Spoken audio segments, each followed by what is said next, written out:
So hello, Jeff Tucker. Today we're talking about what does it mean to build a sustainable house. Well, I'm Alexandrei Gatej, founder of the Society of Healthy People and the program Habits by Republica. And I'm happy to be joined today by somebody who is really very experienced in everything related to building homes, not in Romania, but starting in the United States.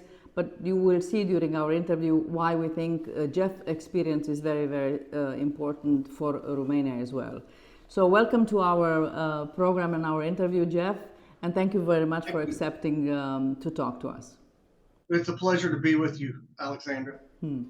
So the idea is you are into the business of building homes together with your family. There's a long history there in building homes.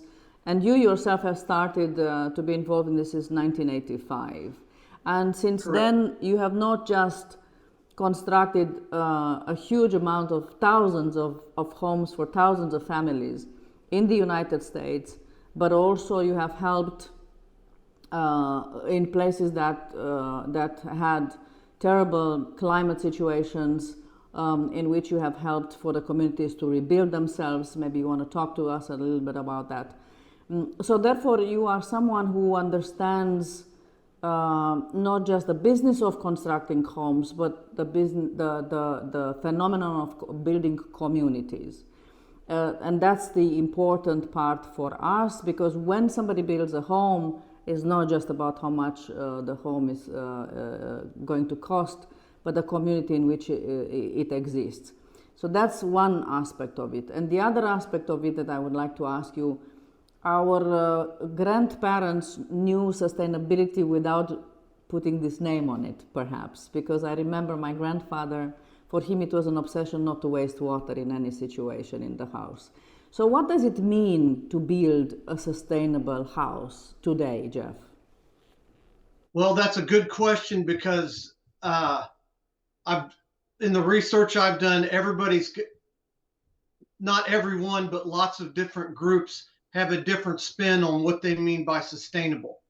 I would say, in my opinion, what sustainable means are what things can we do that have the lowest impact on the environment, that in terms of the materials that we use, in terms of what their carbon footprint is, but also taking into account what does it cost, because we can build all this, we can use all the sustainable processes we want, but if no one can afford that product, then now we have a housing problem.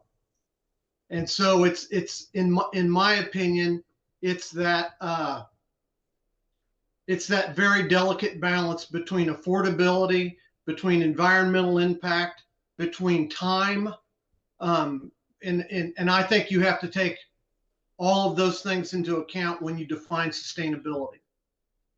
So does this mean that at this point in time in the world, building a sustainable house means also to build an expensive house right now? Or let me put it the other way around. So only people that are climate aware or environmentally aware want sustainable built houses, or everybody should want this? I think most people want. I can speak more accurately about the U.S. market, and what I have found in my experience is everybody wants sustainable until they have to pay for it. Yeah, exactly. And when it comes time to pay for it, that's one of the first things to go. And actually, that's been my experience in Romania too. That everybody talks a good game until it comes time to write the check.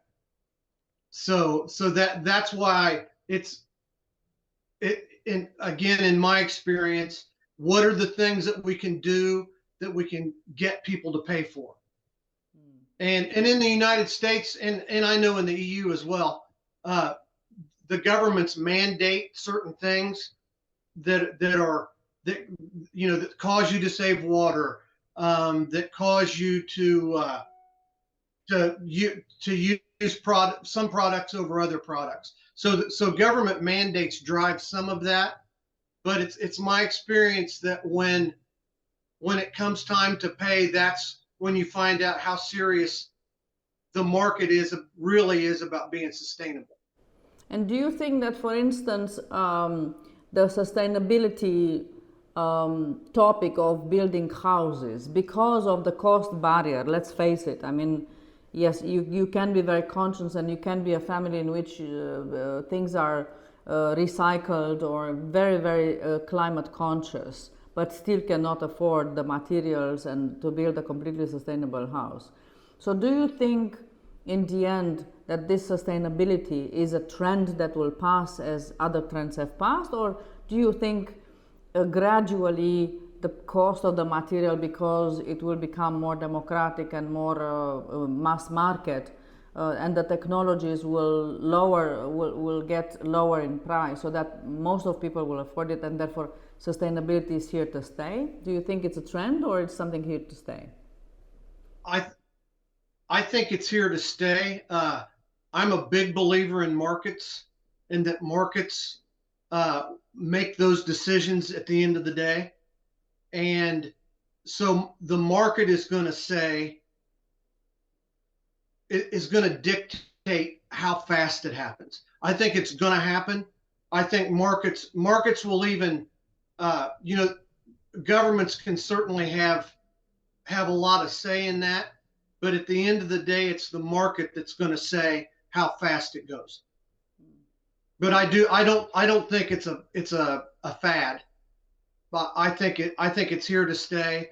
And I think I can say, I know I can say from personal experience, there are mandates that come from the government every couple of years, and two that I can think of that have happened in the U.S. in the last 20 years are toilets that use less water to flush, and faucets that restrict flow to keep you from using so much water.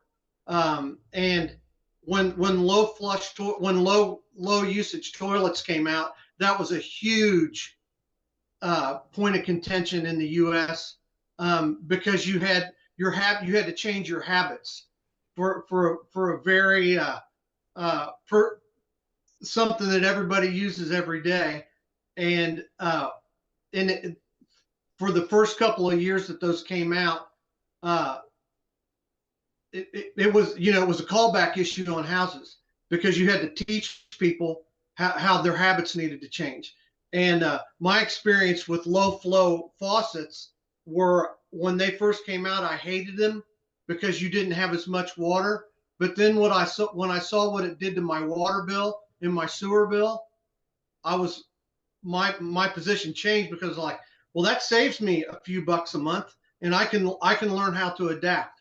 So, and that's how it's going to happen. It's not going to happen by, and environmentalists have their place and the government has their place, but that's not what's going to change people's behavior. The market is what's going to change people's behavior. So you say sustainability is here to stay because people are seeing, when people are going to see the benefits.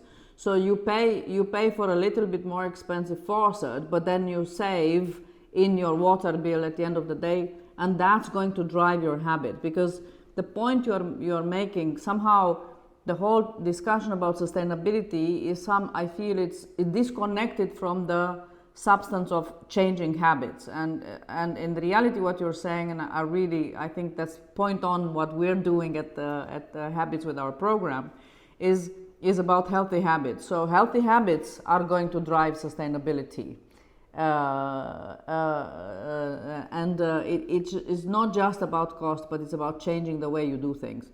So when we come to think about the houses and sustainable house, let's assume that we are now encountering a family that wants to build a sustainable house, and you are their advisor, not their builder, so you're not commercially interested in selling something or another.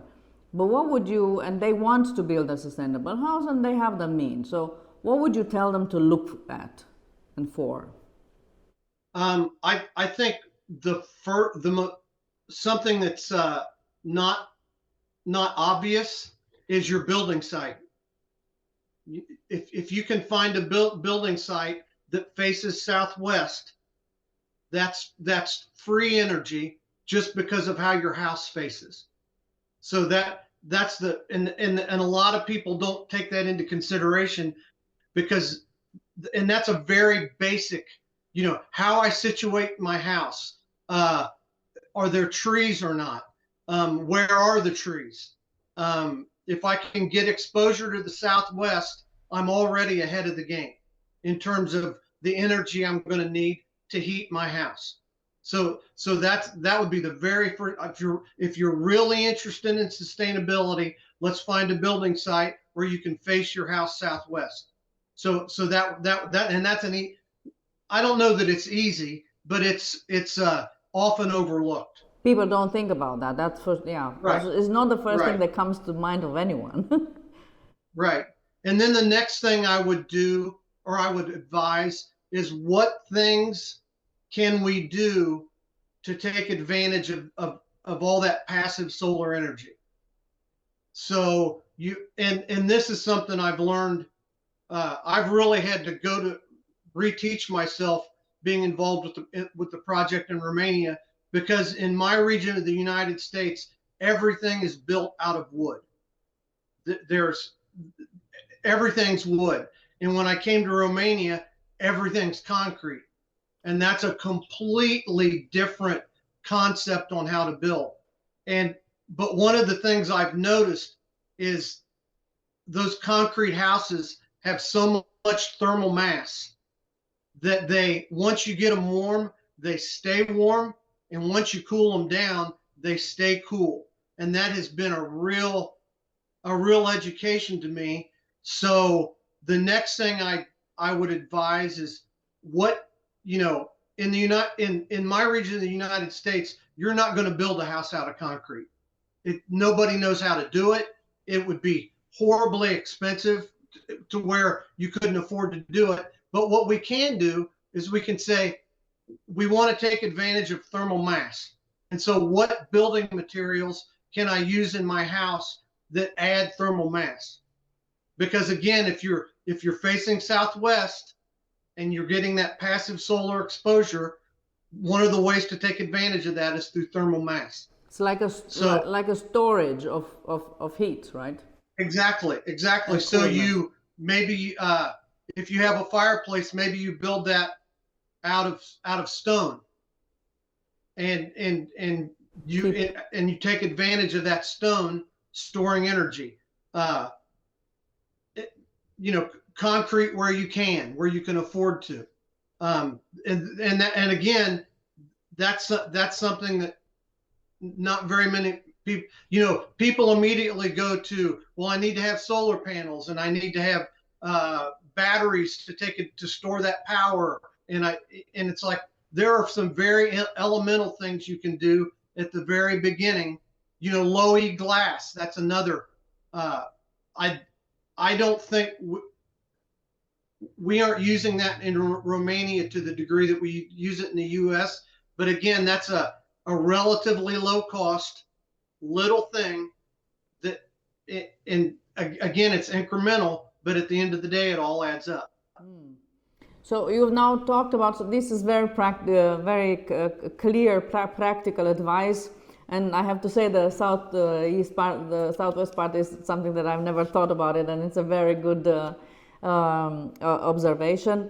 Now let's talk a little bit about, because you've mentioned Romania. You not only built in the US, you not only built and helped rebuild communities around the world, but you are for several years now, you have a love story with Romania as well. And what you are part of is a project that is taking shape, that is completely sustainable, but not just that. It's a community you are creating that is modern, simple, very efficient.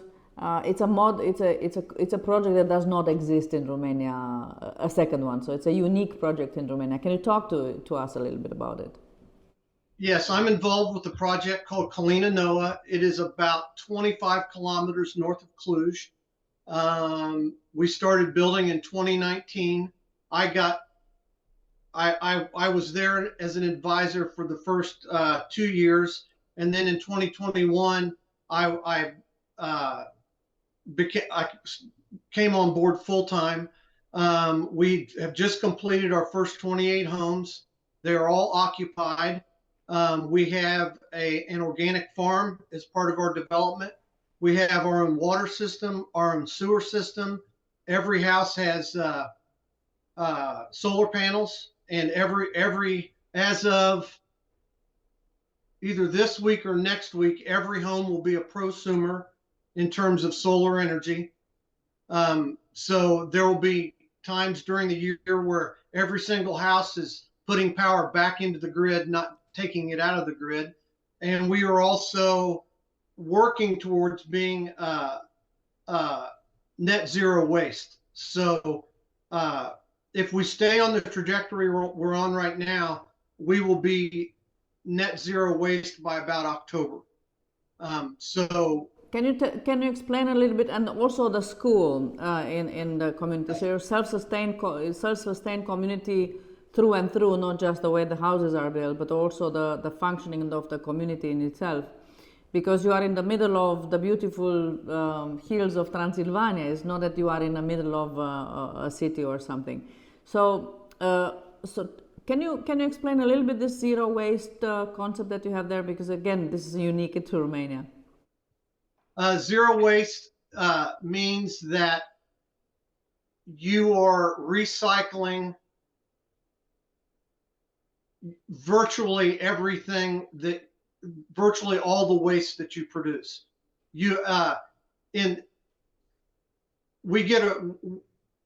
There's a consulting agency that we use that gives us a score in terms of how close to net zero we are, and you are allowed to send biodegradable stuff. There's a small percentage that you're allowed to send to a landfill, but we separate all of our trash at Kalina Noa. We separate glass, metal, plastic, and then biodegradable bio waste. And we have a composter on site, and all of the bio waste goes to the composter, and we use that compost in our landscaping around the development. So the idea is that ideally none of your waste goes to a landfill. It's either composted or it goes to recycling. So, and I need to correct myself, you don't get to take anything if you're true net zero, you don't take anything to a landfill. So by October, hopefully we reach that threshold. But we're running at about 92% right now. So only about 8% of the waste that we produce goes to a landfill. Fantastic. And that is a great example of the market. Everybody at Kalina Noa, when they bought their house, knew that was going to be,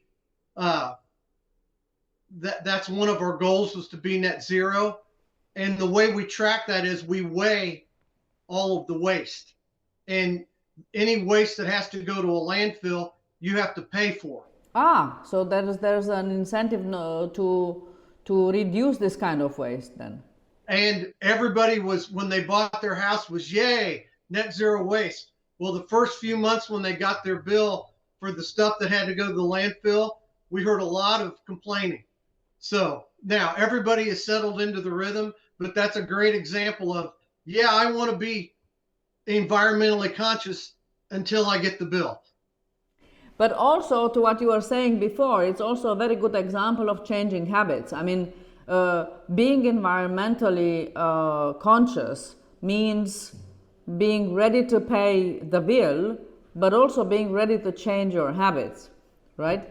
And that's a very good example that you are illustrating. But Jeff, I know most of the people that are inhabiting the 28 houses are Romanian. So what would you say as an American? What would you say was from your take, talking to them? I'm sure you know every family. What was their motivation to be part of this project? And go and move in the middle of nowhere. Most of the people that live in Kalina Noa are between 30 and 40 years old. There are a couple of homes that are occupied by people older than that, but that's our bread and butter client. A big motivation was the school. We have a very progressive school. It's an English speaking school. It's really cutting edge in terms of the educational process. It's just terrific. Ben Davies, our headmaster, is just doing a great job, and the families love it. The kids love it. It is really something to observe what's going on there. So that was a big motivation, but I think the bigger motivation is Romanians realizing there's a better way to live than we've been living. And we're willing to be pioneers and move out to this place in the middle of nowhere and see if we can make it work. It's a planned community. We have substantial rules. We have an HOA.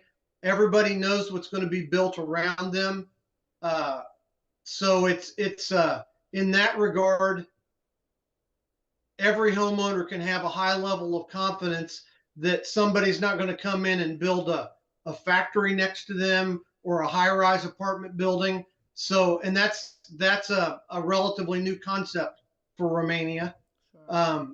And so I think the two big motivators are the school and just generally a better way to live.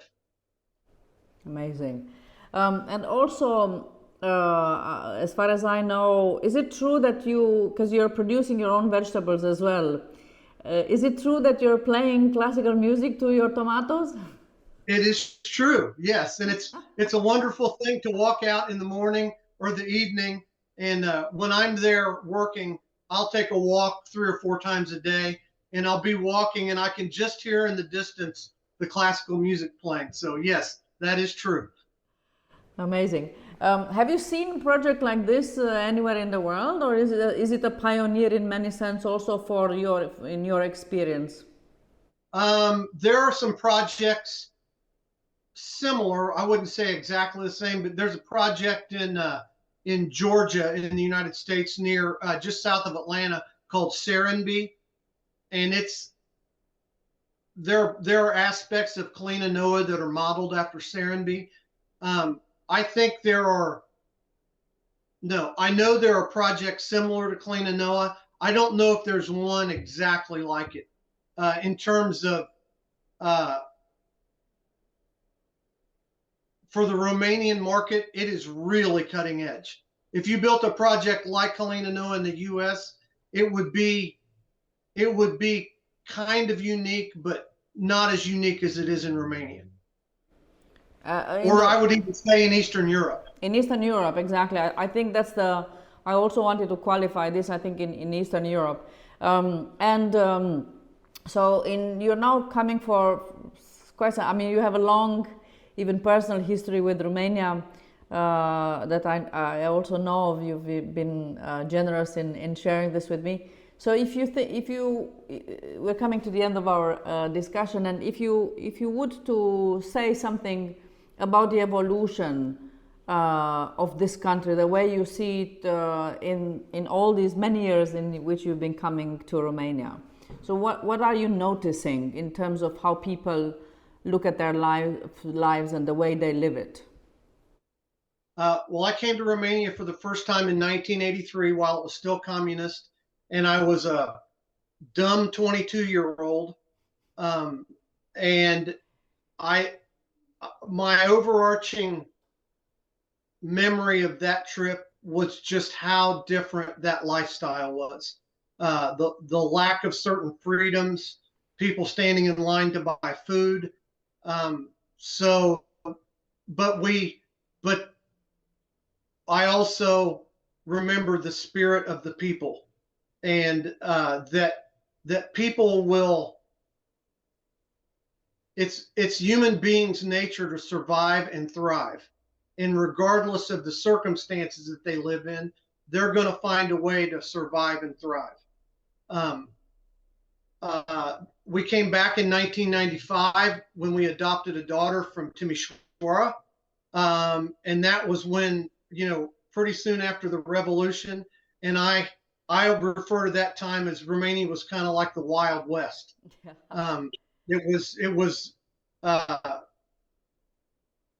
rough. When I was there in '83, what I tell people is people had money, but there wasn't much stuff to buy. In 1995, there was quite a bit of stuff to buy, but nobody had any money. And then my next time back was 2019, and I was shocked at how quickly the market lifted Romania. Because people, when I was there the first two times, you could tell by people's shoes, you could tell by the way they were dressed. If you wouldn't have told me, I would be able to say I'm somewhere that's economically depressed. And when I came back in 2019, it was shocking at how not depressed it was anymore. How the free market had lifted the quality of life, the availability of products, and in a lot of ways, technology had leapfrogged certain aspects of the United States. So I was, and a silly example of that is in the United States, people still are reluctant to use touch to pay with their credit card or to use their watch. And when I came in 2019, everybody paid that way. And I was like, wow, that's a silly example, but it's an example of how quickly the markets and technology will leapfrog old technology. And in terms of spirits, did you find the same spirit that you found first time you came? Yes. Thrive? Yes, but I will say it doesn't take long for prosperity to, I don't want to say make you soft, but it's amazing how prosperity makes people forget how recently things were pretty bad. Yeah. So that's been an issue. But yes, the spirit of the Romanian people is amazing. But of course, I'm biased. All right. Well, Jeff, thank you so much. It was short, concise, very practical, and full of very good observations. So I'm really happy that we had the chance to have this conversation. I hope you do too. And let's meet again in Corina Nouă. And good luck with the project. I would love that. I would love that. Thank you, Alexandra.